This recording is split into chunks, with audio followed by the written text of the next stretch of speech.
Hello, everyone. I'm Dana Perino, along with Jedediah Bila, Juan Williams, Jesse Waters, and Greg Gutfeld. It's 5 o'clock in New York City, and this is The Five.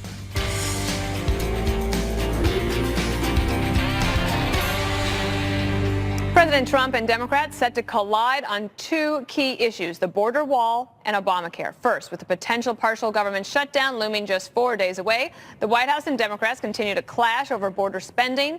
Senator Chuck Schumer claiming there's no way lawmakers will greenlight funding for the wall. President Trump should understand there are not the votes for the wall in the House or the Senate. He is not going to get the wall in any form. Even the House, which is a majority Republican, they don't have the votes for his $5 billion wall plan. But White House advisor Stephen Miller says the president is not going to blink on the issue. We're going to do whatever is necessary to build the border wall to stop this ongoing crisis of illegal immigration. The Democrat Party has a simple choice. They can either choose to fight for America's working class or to promote illegal immigration. You can't do both. Also, President Trump ready to replace Obamacare after a federal judge rules it to be unconstitutional. Democrats already lining up to challenge the decision. President Obama and other top Democrats are vowing to fight, while others are using it to push for universal health care, which we will probably hear a lot about. Can we just call up the president's tweet about the border, if we could, and I will provide that to the viewer, where he said, anytime you hear a Democrat saying that you can't have a good border security without a wall, write them off as just another politician following the party line. Time to save us billions of dollars a year and have, at the same time, far greater safety and control. Greg. That was the border was spelled correctly in that tweet. Did you notice that? Look, I can solve this problem. Combine the border wall and Obamacare. If you build the wall, you get free health care. Huh? That's why I'm 2024, everybody. What I find interesting, no one likes that idea. Like, how's that going to work? I don't know. Well, you just get free. Mexicans are building the wall. Mexico builds the wall, gets free health care. Here's what's the irony of all this. I'm punch drunk. For the Democrats, government is the answer for everything, right? It's the answer right now for health care. You know, Obamacare is government. It's for everything except the wall. That is where the government happily abdicates the responsibility and says we want nothing to do with it, which makes no sense at all. So if you say the government should take over health care, why don't you do the wall as well? I don't understand it. Jesse, a poll of in the USA Today poll, I thought this was pretty interesting. Yes, it's true a majority of Americans oppose a government shutdown, but it was only 54%. 54 to 29%. I think the country has a stomach for a shutdown. So what, you can't go to the national park? Who cares? No, the parks get to stay open. Yeah, even better. Even better. So it probably rockets to 75%. In the spirit of Greg's bipartisanship, I think Trump hit the nail on the head when he said put solar panels on the wall to get the Democrats to vote for it. The president said he wants the ownership of the shutdown. I don't think he necessarily needs to take that because I believe the Democrats in the Senate would own the shutdown. If you think about the fact that this president was elected by the American people to provide border security, he has a mandate to build the wall. Currently, he still has control over the House and the Senate. If they send up to the Senate wall funding at $5 billion in a budget, then it's the Senate Democrats who are the intransigent ones and should own the shutdown. I don't understand how this is being framed as Donald Trump's fault. Look at the spending. He only wants $3.5 billion more in a $4 trillion budget. I ran the numbers, Dana. Right. That comes out to 0.075%. It's not a lot. Less than 0.1%. That's what they're fighting over. So you don't understand. It's not about security. It's not about principles. It's just about politics. They don't want to hand the president a victory. And the other reason is they know walls work. And they don't want to leave a lasting reminder that Trump was president. Yeah. For everybody to see for generations. It'll be the Trump wall. Exactly. Yeah. So, Juan, That's a statue they can't tear down. Yes. It takes a while. do you want to talk about the shutdown possibilities or Obamacare, or do you want to do something very innovative like Greg did and combine the two? Well, Peanut butter and jelly. I was overwhelmed by peanut butter and jelly. I got to tell you something. But on the other hand, I think you guys are just making a spoof out of this because it's just, it's kind of crazy. I mean, you said, oh, what's different? I'm going to tell you something. What Schumer said is right.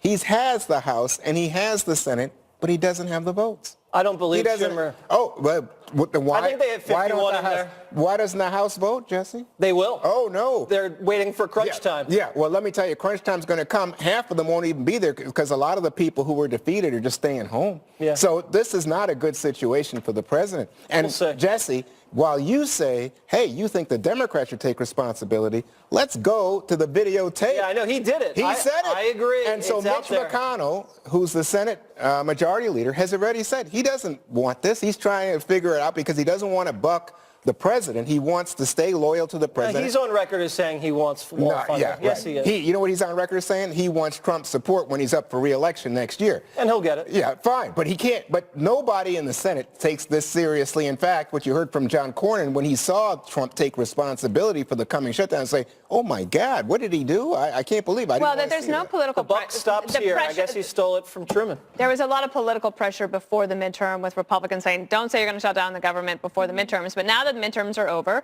the Republicans kept the Senate. They lost a lot of seats in the House, like 39, 40 seats in the House. So now that political pressure isn't there. So this shutdown could last a while. That's true. And I think he's taking credit for the shutdown because he wants to prove that he has some guts. Republicans are always such a bunch of scaredy cats. Democrats run with this language about a government shutdown. They scare the heck out of everybody. They don't tell you that your Social Security checks are still going to go out. Medicare and Medicaid are going to function properly. The military is going to stay on. The post office is going to stay open. Instead, they make you feel like it's Armageddon. And he's sitting there, Trump, and he's saying, you know what? If I have to shut down, do this partial shutdown of the government, like you said, maybe some of the parks won't stay open or maybe they will.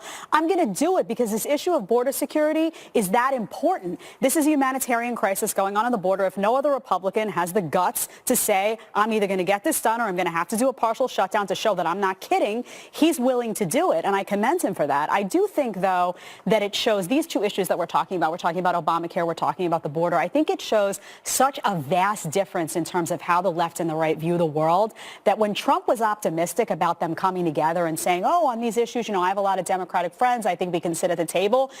I don't know. I mean, when you're talking about free market health care and on the other side you've got something as drastic as Medicare for all, that is government-run health care versus individuals running their own health care and making their own decisions. Those things are worlds and worlds apart. You know what, I don't know how you meet in the middle What of you're that. talking about is, we've talked about this before, we are living in the prison of two ideas. Both of these, but you're talking healthcare and the wall are in the prison of two ideas.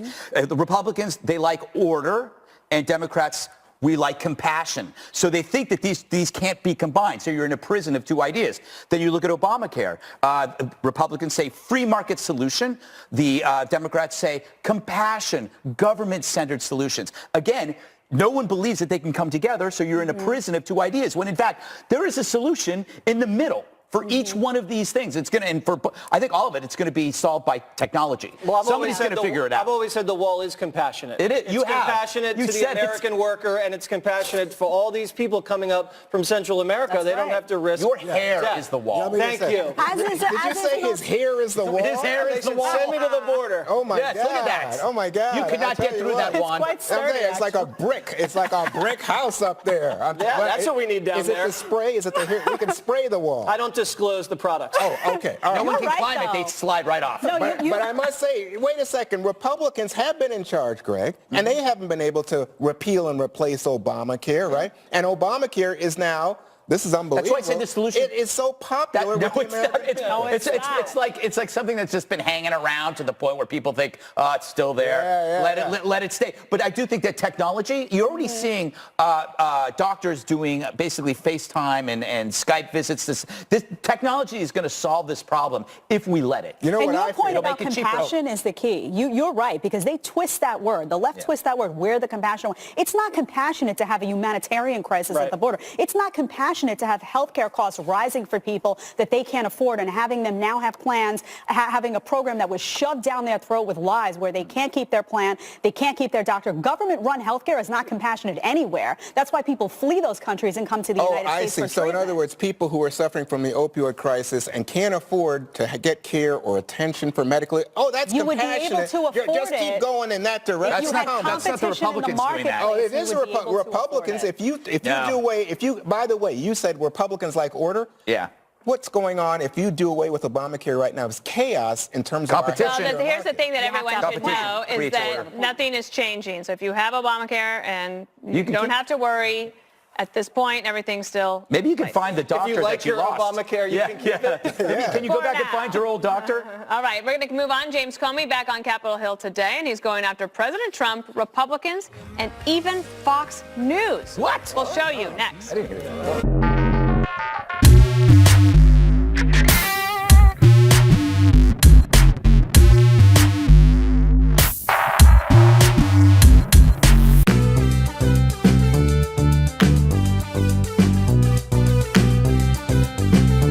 Tom Petty week, even Greg likes it. James Comey back on Capitol Hill today after telling lawmakers over a week ago he didn't know, couldn't remember, or was unable to recall a staggering 245 times. The former FBI director very combative afterwards, taking shots at the president, Republicans, and Fox News. What? Another day of Hillary Clinton's emails and the Steele dossier. This while the President of the United States is lying about the FBI, attacking the FBI, and attacking the rule of law in this country. At some point, someone has to stand up and in the face of fear of Fox News, fear of their base, fear of mean tweets, stand up for the values of this country and not slink away into retirement. The FBI's reputation has taken a big hit because the President of the United States, with his acolytes, has lied about it constantly. And in the face of those lies, a whole lot of good people who watch your network believe that nonsense. I think Comey's Boy Scout image, squeaky clean, I'm not really feeling it anymore, Greg. He seems cynical and jaded and hyper-partisan to me. You know, he hurt my feelings because I'm sad that he's scared of me. I mean, but you know, the fact is, this is a charade of honesty, right? He said he was unable to recall something like 250 times. Before, he always talks about how he's willing to go there and willing to talk, but then when he sits down, he says nothing. He's like the guy that says, sure, I'll come over and help you move, but then when he gets there, all he does is drink the beer and then eat the pizza that you paid for, but doesn't lift a finger. He keeps talking about how honest he is, but he deals in mean tweets. He deals in platitudes. He deals in attack. He thinks he's a Boy Scout, but he's more like just a disgruntled pit bull.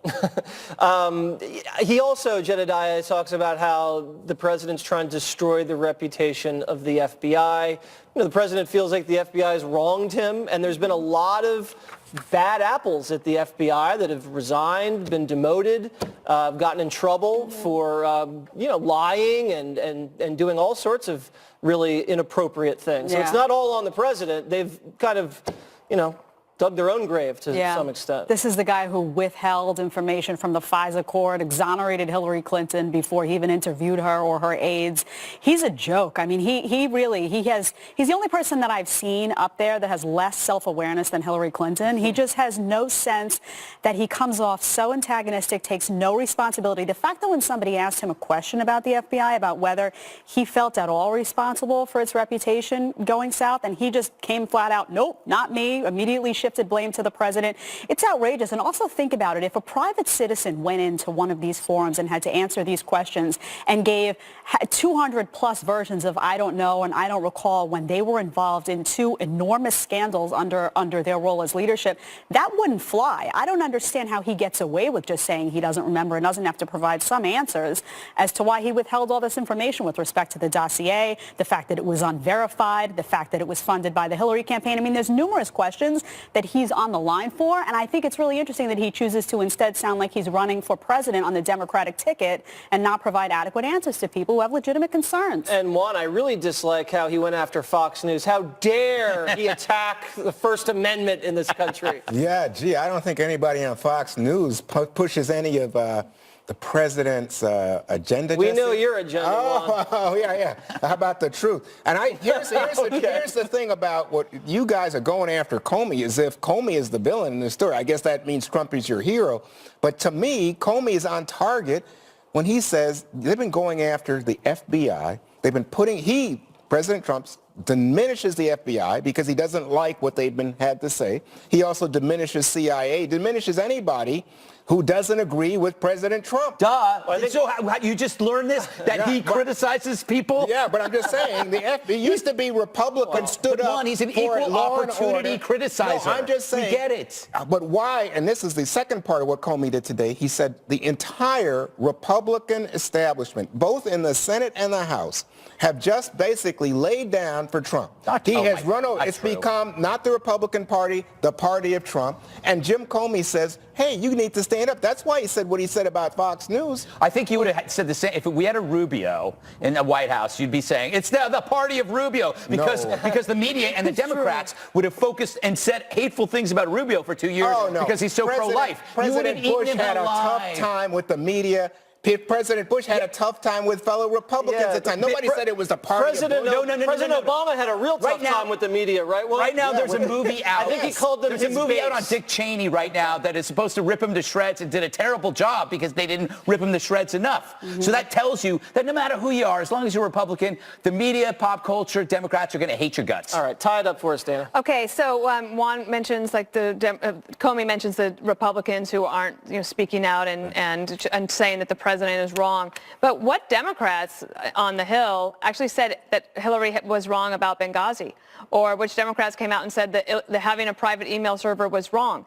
Basically, you defend your team. They say you're on a team. That's the way it is. I think lots of people had trouble with that email server. Well, but they didn't say anything. But they all said it was no big deal. That's what they said. That's fair. But no big deal, right? Fair. So the other thing is that President Trump's nominee and FBI director, Christopher Wray, you never see him. He doesn't do media. He's just doing his job. And I think that he commands respect for that. He's a handsome fellow, too. Yes. All right, Democrats 2020 plan to go all in on identity politics. Just hit a major roadblock. Next.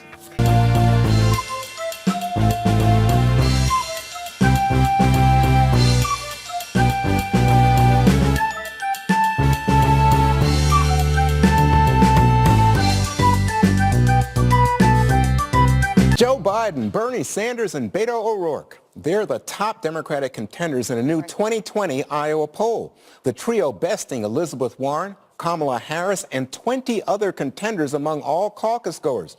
But one senator worried about a lack of diversity hurting the party in 2020.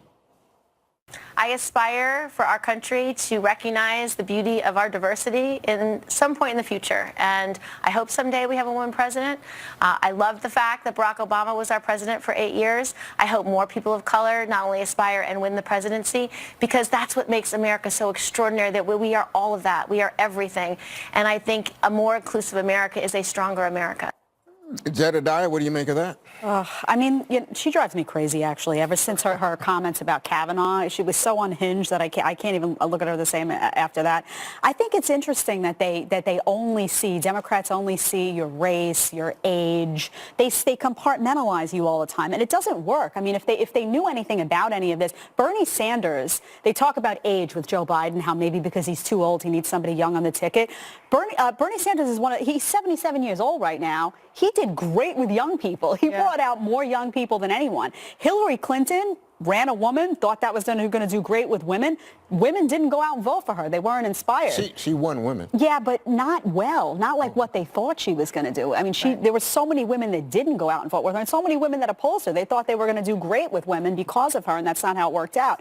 So I think it's to their detriment. I do think that somebody like Joe Biden could be interesting because he has widespread appeal, but it would be great if Democrats just learned the lesson that why don't you find somebody that can articulate a positive message, that can inspire people, and forget it. Forget whether they're, black or white or what their race is, what their gender is. Just find someone that can make people excited. President Obama did not make people excited because of his race. He made people excited because he was good at this. He was good at politics. He was good at articulating a message. He was good at getting on the campaign trail and doing things well. Find that person regardless. You think maybe they could find somebody who was orange. Anyway, Jesse. We already did that. Yeah. He's pretty good at it, Jesse, too. let me go over the numbers because they're so interesting to me. 32% of these Iowa caucus goers like Joe Biden. Then it's this big jump down. 19% Sanders is their first choice. 11% Beto O'Rourke. And everybody else is an afterthought. What do you make of that? Well, it looks like the Democrats are the party of white privilege, Juan. That's what the Democrat base wants. They want straight white males, and I'm just ashamed of you guys for being so superficial. Thank you. Okay. Listen, I think the Beto momentum is real. Who would have ever thought he'd be on that poll at that high of a level? Biden has some choices to make, and he's got to make them over Christmas break. It's either now or never. And Sanders still has a good 20% of the party. He'll never lose it. But none of those three people, I think, really are acceptable to a fringe group of Democrats. I mean, ideally, some Democratic activists would like to nominate a transgender Native American atheist to be their nominee. And they would, no offense, and anything less is unacceptable. I totally agree with Jedediah. It's not about identity. It's just about policy and charisma. Barack Obama was a black American. Was he any different than any other Democrat that they would have nominated? Hillary Clinton.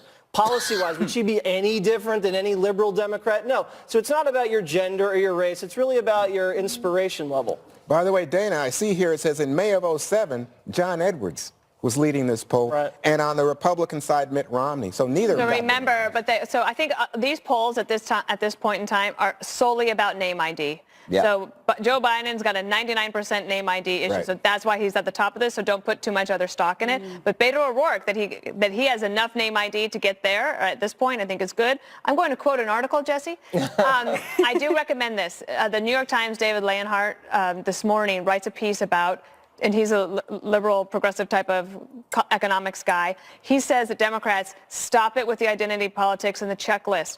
Whoever can articulate an economic populist message is the one that can win. Yeah. Because that's what President Trump appealed to. So if this is the direction that you need to go in, they're basically begging them to stop with trying to figure out the identity checklist that Gillibrand was talking Well, in fact, what he did was he talked about people who voted for Obama and then switched to voting for Trump, and then Donald voted Trump. for Democrats in the midterms. In the midterms, but the key was that, you know what, and this is where Greg and I always get into a feud, most of these people say they like the idea of Medicare for all. They like free tuition for their kids to go I to like it when we read the same article, Juan. Well, I'm telling you. It's kind of nice. Hey, Greg, Yes. so the bottom of this barrel is so interesting to me because you don't see people like, guess what, Elizabeth Warren. I know. I think that ship has sailed. I don't know how she gets out of that one. You know what? We have to remind ourselves how Trump won.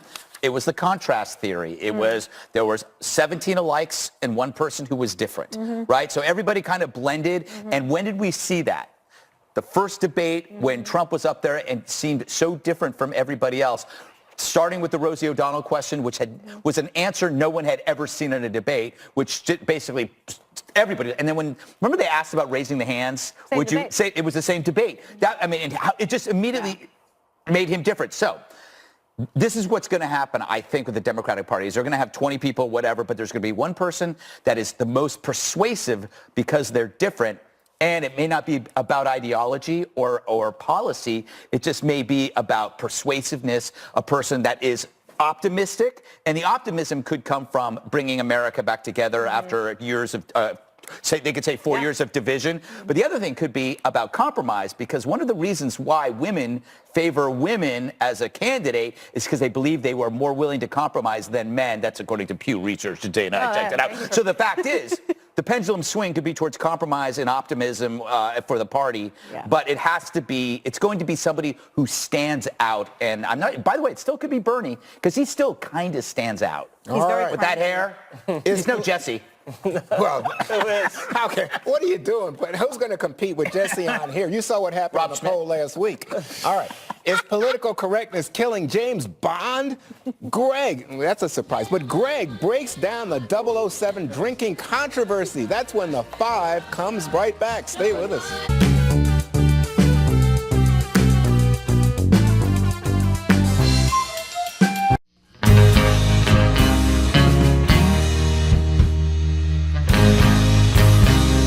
James Bond is a drunk.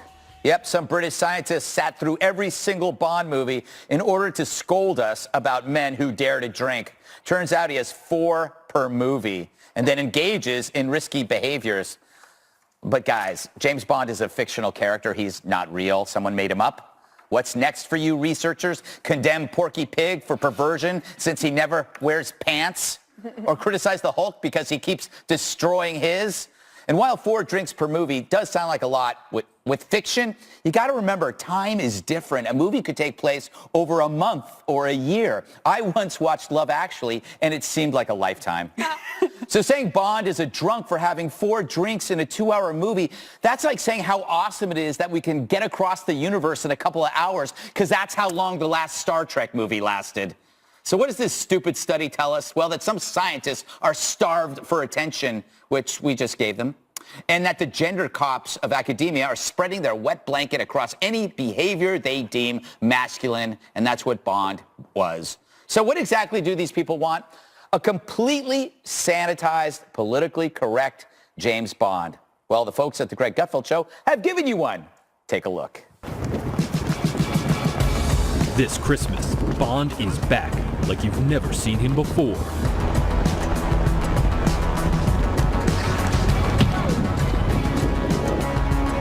You hungry? I had an extra one. You're not gonna hurt me. Of course not. Violence is so uncivilized. It's the same James Bond you know and love, rewritten to please even the most progressive, socially conscious moviegoer in 2018. What'll it be, sir? Let me guess. Martini. Shaken, not stirred? Latte, soy latte, extra decaf. Extra decaf? Are the beans sustainably sourced? I only drink organic, farm-raised, homegrown, cruelty-free coffee. I have no idea. With intrigue and suspense.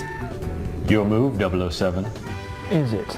No, seriously, is it? I don't know how to play this game. I saw at a TED Talk recently that competitive activities only encourage toxic masculinity and marginalize disenfranchised communities into unjust hierarchical structures reinforced by a bigoted and corrupt system.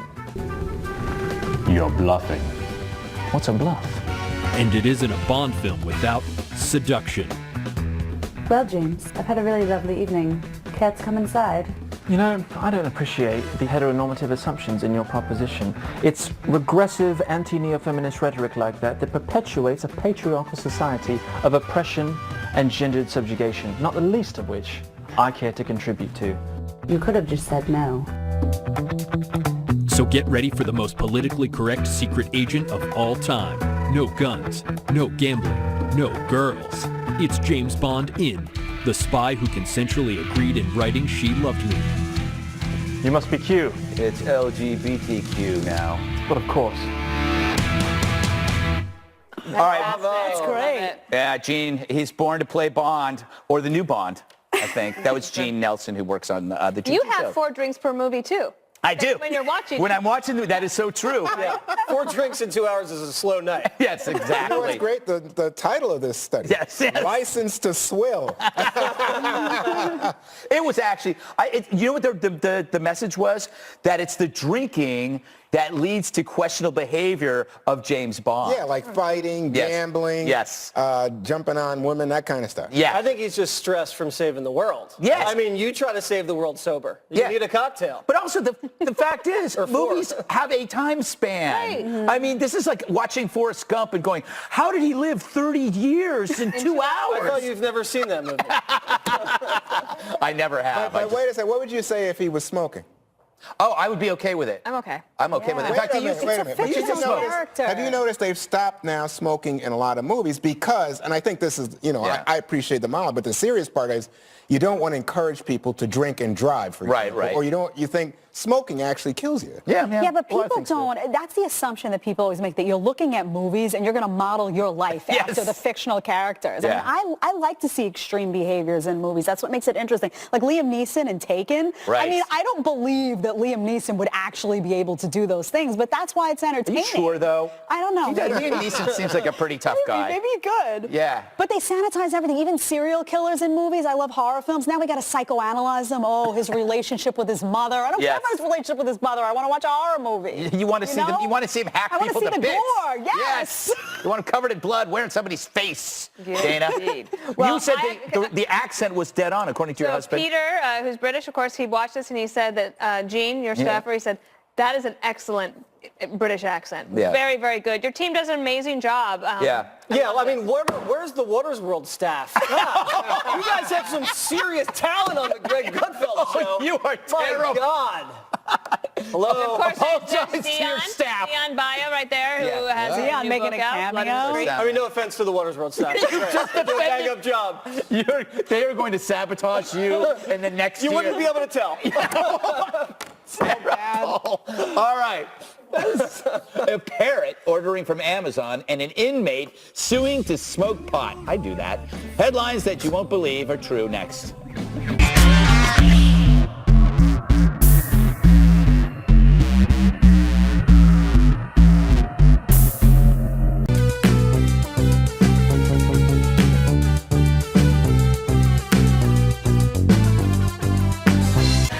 And now for some stories making headlines that you're not going to believe are actually true. First up, this South Carolina inmate is serving a life sentence for murder. But apparently, James Rose thinks he has a right to smoke pot in prison. The convict is suing the state's Department of Corrections, arguing his Rastafarian religion entitles him to get high while behind bars. I don't know, Greg, I think this is something you might be capable of. Don't quote me on it. But what do you think about this? I'm all for clever activity, but he is a murderer. So, like, if this was a different crime, then I would be okay with manipulating the law. But he is a murderer. On the other hand, you know, pot does kill your ambition. And if you're smoking it every day, he might be less violent. Yeah, but you know, his Rastafarian religion, I was reading about it, dreadlocks and pot are key. They're considered sacred. So what if that's true, Jesse? I mean, what if that's the same thing as, you know, something else, a parallel from another religion, and he's got a point? There is also Yeah, I mean, wine. Indians are allowed to take peyote, and that's legal. Is that true? Yeah, it's a didn't know. religious Yeah. experience for them. And I mean, if you're Muslim, you can't be forced to eat pork, or if you're Quaker, they can't ship you off to war. I agree with this. If I ever get locked up, I'm going to convert to Rastafarianism just to get me through my time, and then I'm going to sell it so people keep their hands off me. And you're on your way to having dreadlocks. Yeah. Is that true? No. That's fake news. Peyote, they don't let people take peyote. I have it right here. Yeah. I have a legal backgrounder right here. Is that true? Yep, state law, Yeah. pertinent Wow. part. Well, think about Possession, it. That's something. transportation is legal. Yeah, I had no idea. Where would the cutoff be? I mean, think about it. Because if you allow one religious group what are you going to tell one no and say Well, yes to somebody else? Look, I'm a Christian. I don't think they say, hey, Juan, here's a bottle of wine. I don't think they That's do that. true. They should. They should. They should. Maybe I'll get you to represent I me. will. Yeah, you can get I'll drink the communion wine. in prison. Yes. All right, we got more, because up next, a sneaky parrot named Rocco has reportedly been using Amazon Alexa to go on shopping sprees when its owner isn't home. All right, Dana, this guy, you have I wish your we name. had sound so that we could hear him doing it, because I don't even know how to order stuff on my Alexa. So That's right. I could don't use think a it's real. lesson. I don't think this story's real. Well, he's ordering watermelon, ice cream, and a tea kettle, which I fancy, frankly. Well, I don't that think could you be can order watermelon from Amazon. Well, that's what it says. I think the lady is blaming it on the bird. She says her bird is foul mouthed. No, the lady is. She just wants to return the watermelon because it's Yep. spoiled. She got drunk, and then Yeah. she regretted her purchases and can't pay for it because she's broke, and blame the parrot. Blaming the parrots. Hey, doesn't Amazon own a grocery store? Yeah, well, it owns everything. Yeah. It owns his studio, I believe. I forgot. Free shipping. We can ship you Juan in 2 days. Not fast enough. If you get We need overnight delivery. If you get Amazon Prime, we put Juan in a box. Don't you think you got to give the bird credit? I do. If it's true, as you say, you doubt it. But if it's I true, do. that's a smart I think bird. it's like It when you is. blame the dog for one thing, she's blaming the bird for something else. The bird uses the Alexa for listening to romantic music as Yeah. well. I'd like to point that out. All right, we have one more. Finally, millennials are looking to learn basic life skills like cooking and sewing, and they can now take so-called adulting classes. The courses are reportedly expanding across the country, with some even offering curriculums on time management and even on how to deal with love. I don't know, Greg. I mean, I don't know how to sew a button on. No, neither do I. And the fact is we used to have this class. It was called Home Ec. And I think it was I don't know when it started. 8th grade.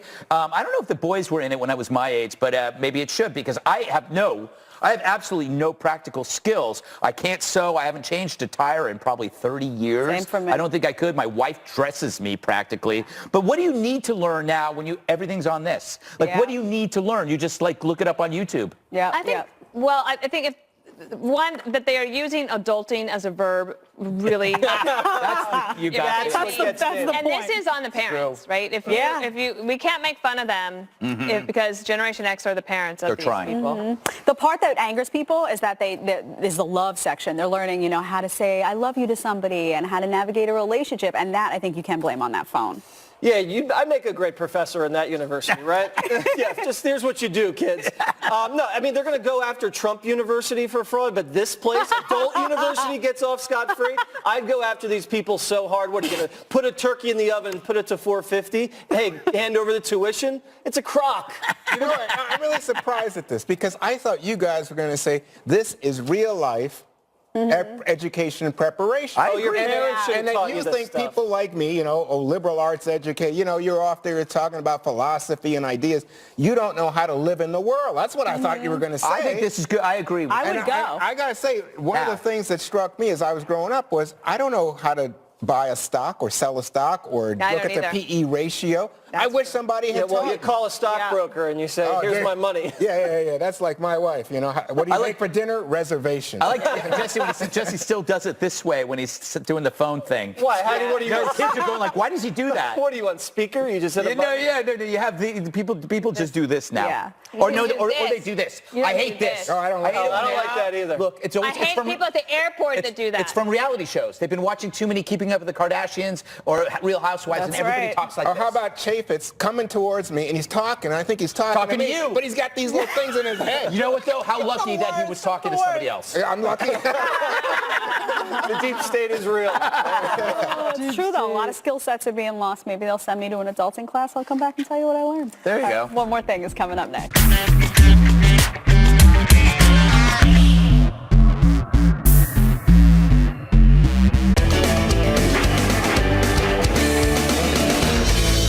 It's time now for one more thing, and Juan kicks us off. All right, so a young man, Xander, in Pittsburgh, Pennsylvania, had a special wish for Christmas. All he wanted was for his soldier dad to come home for the holidays. Well, here we are a week before Christmas, and little Xander was allowed to open a giant Christmas present early. Watch what was inside the package. Whoa! What is it? What is it?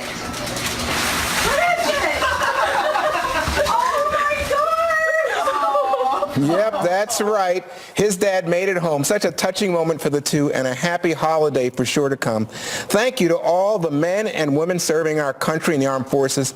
And this is a reminder also, thank you to their families and their children here at home as well as overseas. Merry Christmas. Absolutely. That was a good tearjerker.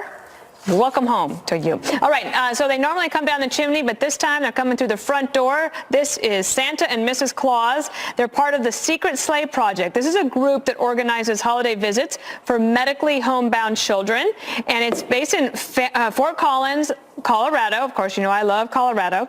And it started there, but it's grown to almost every state and several other countries on nearly every continent. They just started it 4 years ago and have had that much progress. And if you want to find out how you might be able to help them or participate, or if you need a visit, facebook.com/Project Secret Sleigh. So check them out. So, Greg. You've had two really nice one more things. Yes, will you help us? This one's going to be about me. Okay. The Gutfeld monologues are back in Florida for 2019. March 2nd, I'll be in Tampa. March 3rd, I'll be West Palm Beach. Go to ggutfeld.com and get your tickets because they sell out like hotcakes, and I don't even know what hotcakes are. Go to this now. Animals are great. Animals are great. Animals are great. I'm going to just ruin all of you. Okay, this little creature here is too short, just like me. He's trying to get up there. He's trying to get up. He's trying to get up. Try it again, kid. Try it again. You're going to do it. This is like me trying to get home from work late at night. Anyway, I think we've seen enough. One more time, maybe. Animals are great. Animals are great. Animals are great. I'll never stop. Are you going to pay my psychiatric bill? All right, Jesse, all yours. You are milking that to death. I am. All right. What's better than mascots, everybody? when mascots fight other people. Oh, This is at the United Center in Chicago here. This is the mascot, Tommy Hawk, scrapping with the fan here. Did the fan attack him first? It got really ugly. I don't know if we have the beginning of the fight. According to police, the guy started the fight. Well, I guess you're right. Punched Tommy, put him in a headlock. They were going at it for a while. I mean, the mascot gets the upper hand at one point. He body slams But he throws him out, too. Yeah. He throws him. The mascot, I think the guy attacked him first. Oh, boom. To They the never ground. expect all the mascots can fight. Yes, they can. That's how they train them to do that. Yeah. That's all you need to do. Know how to fight and be able to survive the intense warmth of the mascot costume. So police are looking for a white male about 5'5", 160 pounds. Actually fits Gutfeld's. And they're also looking for a large black bird. What is that, a bird? A black Yes, bird? it's a Tommy Hawk, a black hawk. A Greg. black hawk, a black The hockey team, Dana. Jedediah, oh, yes, thank you very much. You're welcome. Is that where you make baskets?